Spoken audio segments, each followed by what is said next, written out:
Sa unang pagkakataon ay nagpaputok ng isang Tomahawk cruise missile sa balikatan exercises ng mga sundalo ng Pilipinas at Amerika. Tinutulan niya ng isang grupo at nanawagan ng investigasyon sa missile launch. Nagbabalik si Chino Gaston.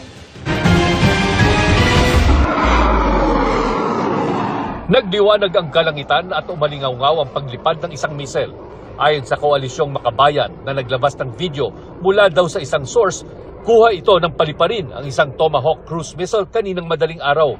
Kinumpirma ni Colonel Dennis Hernandez, Direktor ng ginagawang Balikatan Exercises 2026, nagpalipad nga daw ng isang Tomahawk missile mula sa Tacloban Airport.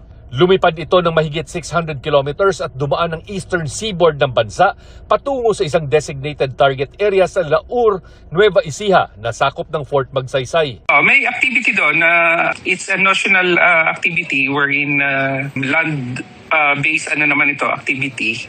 And then yung MRC is in support of that ground activity, attack. Ayon kay Hernandez, ito ang pinakaunang pagkakataon na pinaputok ang Tomahawk sa Pilipinas. Magsisilbi itong training para sa Armed Forces of the Philippines sakaling bumili din ng ganitong sandata ang militar.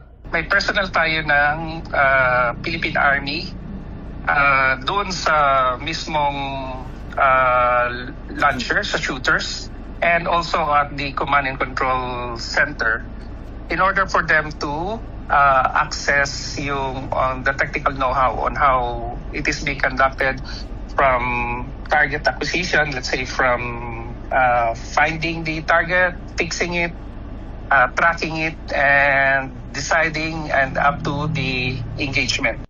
Ang Tomahawk missile ay isa sa mga makabagong sandata na gustong bilhin ng Pilipinas para magsilbing deterrence sa panggigipit ng China sa West Philippine Sea at para idepensa ang teritoryo ng bansa. Meron itong maximum range na 1,500 kilometers at inilunsad gamit ang Typhoon missile system na dinala ng Amerika sa bansa noong 2024. Matagal nang inaalmahan ng China ang pagposisyon ng Typhoon sa Pilipinas, partikular sa mga lugar sa North Luzon na malapit sa Taiwan. Sa isang post sa social media, umalma ang grupong Koalisyong Makabayan sa missile launch. Hindi raw playground ang Pilipinas para sa mga missile at bomba ng US na ginagamit para patayin ang mga sibilyan sa ibang panig ng mundo. Mariin itong hiningi na itigil ang Balikatan War Games at nananawagan na imbestigahan ang missile launch. Hinihingi na namin ng pahayag ang militar at ang Department of National Defense. Chino Gaston, Nakatutok, 24 Oras.